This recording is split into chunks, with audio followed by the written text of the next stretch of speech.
Radio city originals.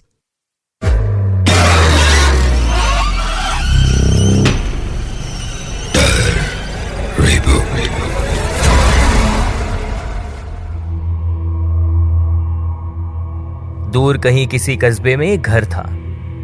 वो घर बहुत ही पुराना था। अंग्रेजों के जमाने का वो घर किसी जमींदार का हुआ करता था। उस घर के आगे एक आम का पेड़ भी था।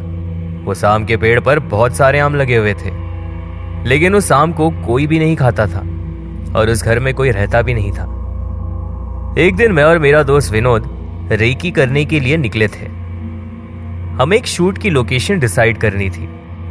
विनोद ने कहा था कि सीन के हिसाब से शूट करने के लिए वो लोकेशन एकदम परफेक्ट है, इसलिए हम उस लोकेशन को देखने के लिए चले गए। विनोद को उस लोकेशन की हिस्ट्री, जियोग्राफी सब पता था।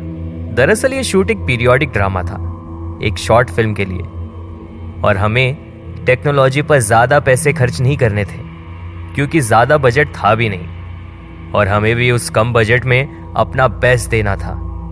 इसी सोच के साथ हम वहां उस कस्बे की ओर चल पड़े थे।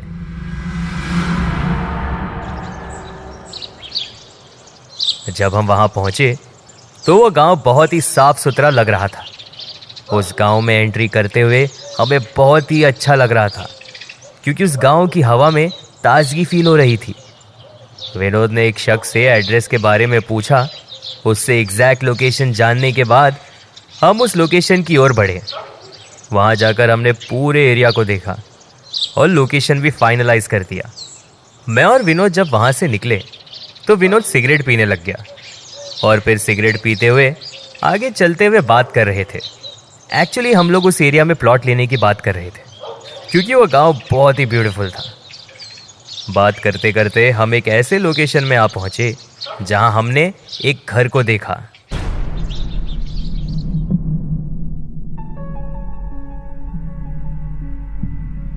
वो घर दिखने में बाकी घरों से एकदम हटके था।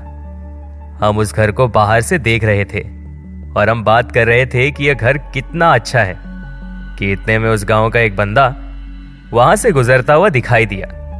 हमने उससे पूछा कि वो घर किसका है और क्या वो उस घर को करीब से देख सकते हैं। इसका जवाब देते हुए उस गांव वाले ने हाँ कहा और हमें उस घर के आंगन के अंदर ले गया। उस आंगन में एक आम का पेड़ भी था और उस पेड़ के नीचे बहुत सारे आम गिरे हुए थे। विनोद उस आम को उठाने ही वाला था कि उस गांव वाले ने उसे रोक दिया। उस गांव वाले ने हमसे कहा कि किसी भी चीज को हाथ लगाने से पहले एक बात अच्छी तरह से जान लो कि ये कोई मामूली सा घर नहीं है। इस घर में एक आत्मा का वास है। ये सुनते ही विनोद वापस लौटकर मेरे साथ खड़ा हो गया।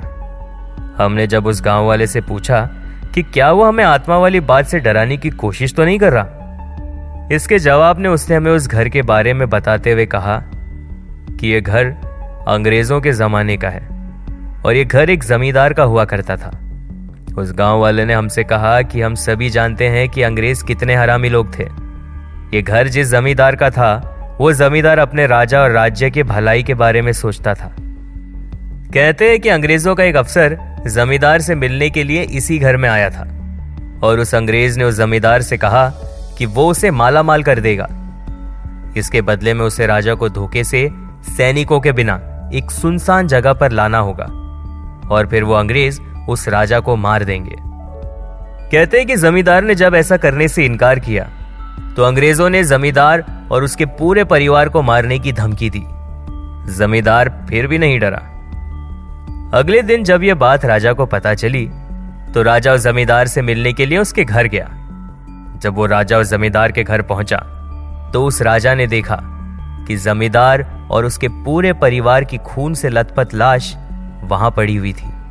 ये देखकर राजा को बहुत दुख हुआ। उस जमींदार के 5 साल के बेटे की लाश भी वहां पड़ी हुई थी। उसके बाद उन्हीं अंग्रेजों ने उस घर पर कब्जा करने की कोशिश की।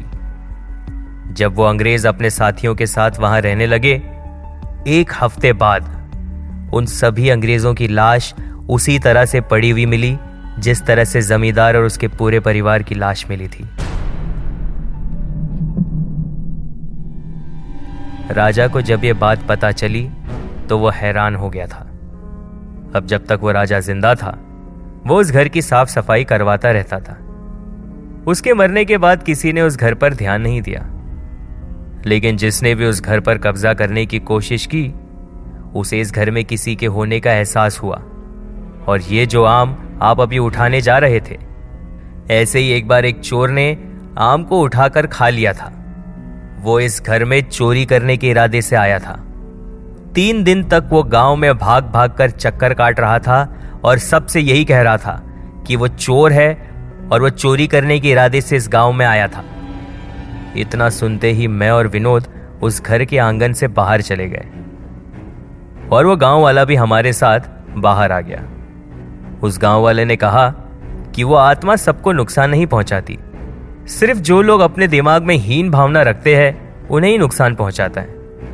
उस जमींदार के बारे में सुनकर मुझे और विनोद को बहुत दुख हुआ, तो मैंने उस गांव वाले से कहा कि जमींदार के साथ जो भी हुआ बहुत बुरा हुआ।